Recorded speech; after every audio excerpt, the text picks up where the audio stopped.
I think it's really important for you to take the time to grieve, but I also think it's time for you to double down on your self-care and make sure that you're not just letting your brain get away from you when we're dealing with really hard things.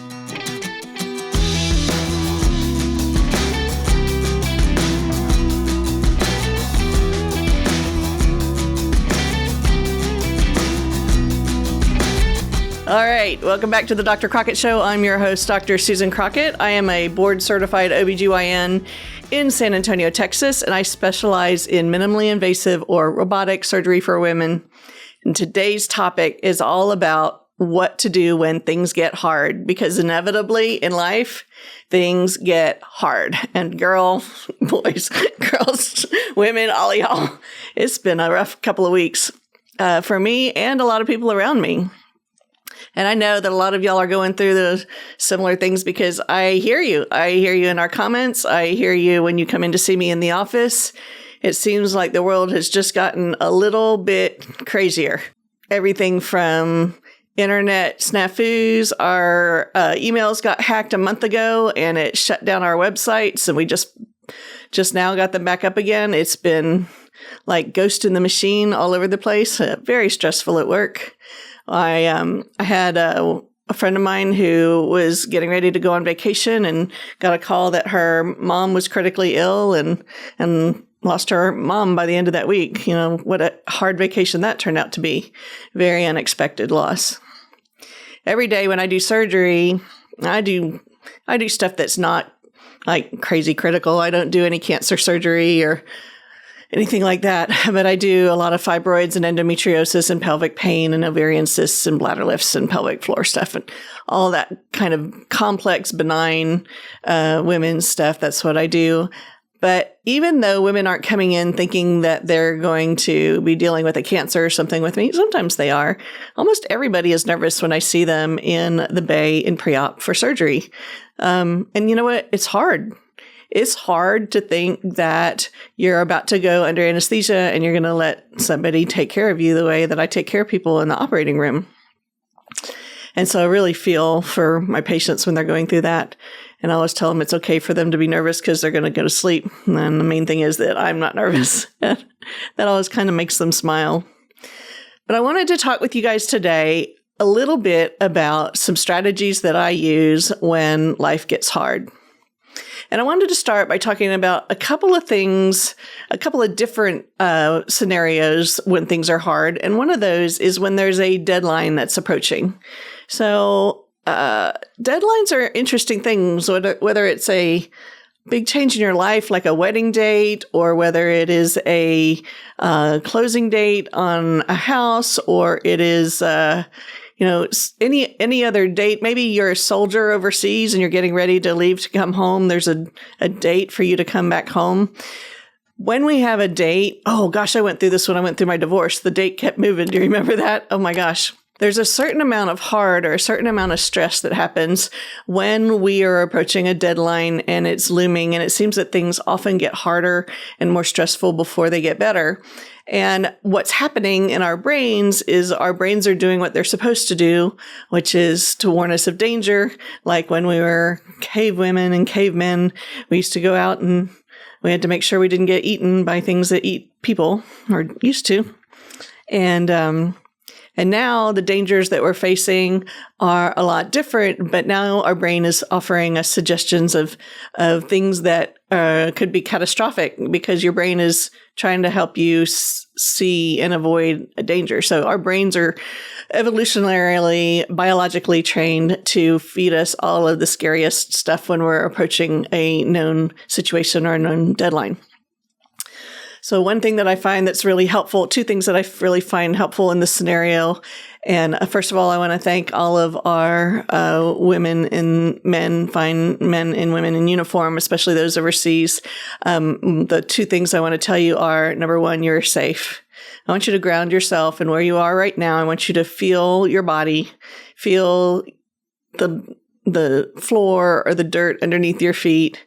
Know that you are safe right now. And I want you to tell your brain that you are safe. And thank you for, letting me know that things might go a certain way. But I want you to step back out of that catastrophizing. that catastrophic viewpoint and get away from the thoughts that your brain is offering you and step back into where you are and in your body and be very mindful right now of where you are and that you are safe. And the second thing I want you to remind yourself is that you are not alone. Because no matter what your deadline is that's approaching, there are other people who have similar deadlines that are approaching, and they are all feeling the same kind of stress that you are too. And sometimes that's helpful to know that we are not alone when we're going through hard things. The second kind of when things get hard is the one I touched on about grief. So especially unexpected grief or loss. I think that's a different type of when things get hard. I think we've had I've had prior episodes where I talked about grief, and I'm going to refer you back to those. But again, you can still offer in the thought that right now you are safe, and also you're not alone because you are surrounded by your friends and your family and people who love you, and you are still here, and you need to be here for the people that need you. And so, when we're dealing with a tremendous amount of grief or loss or the fear of grief or loss, it's easy to get trapped up and take it all the way down to the worst scenario.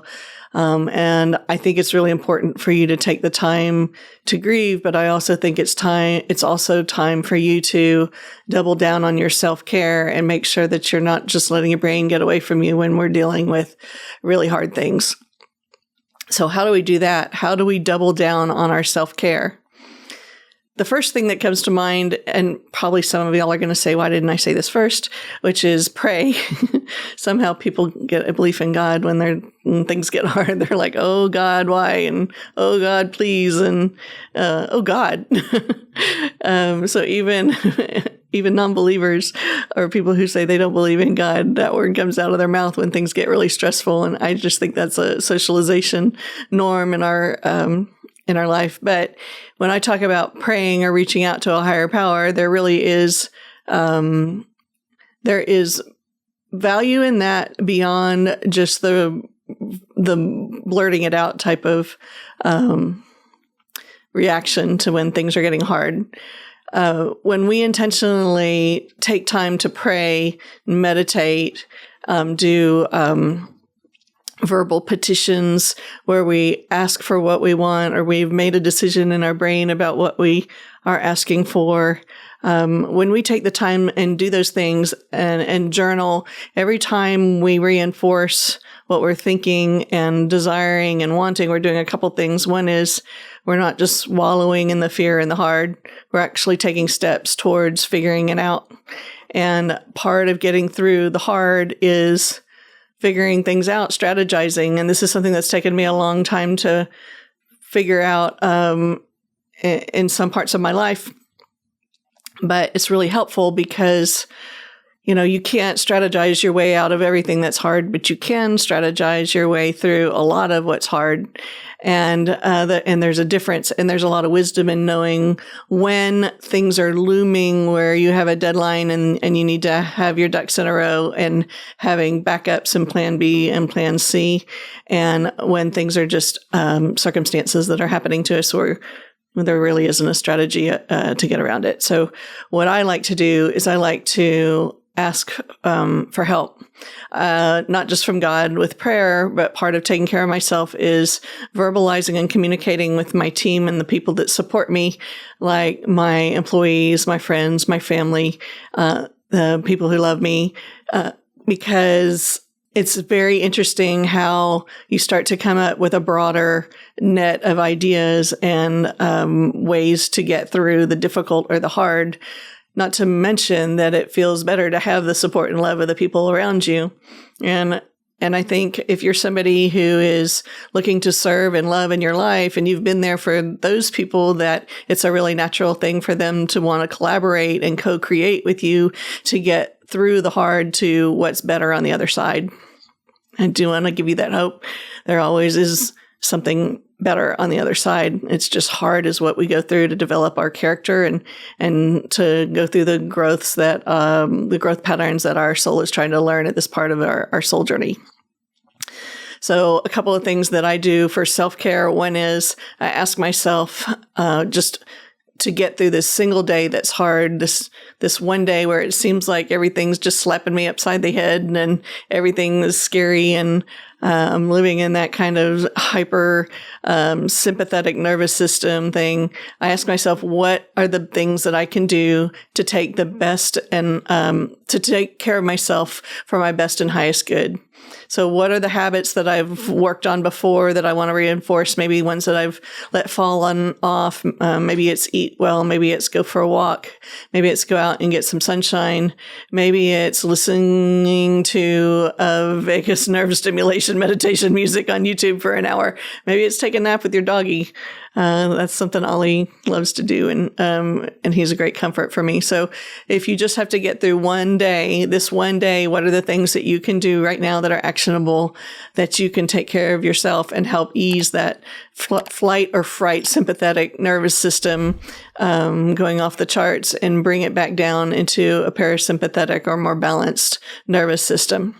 The second thing is, I want you to ask yourself, what can you do today to set yourself up for success tomorrow? So you probably already have a plan for what you need to get done tomorrow.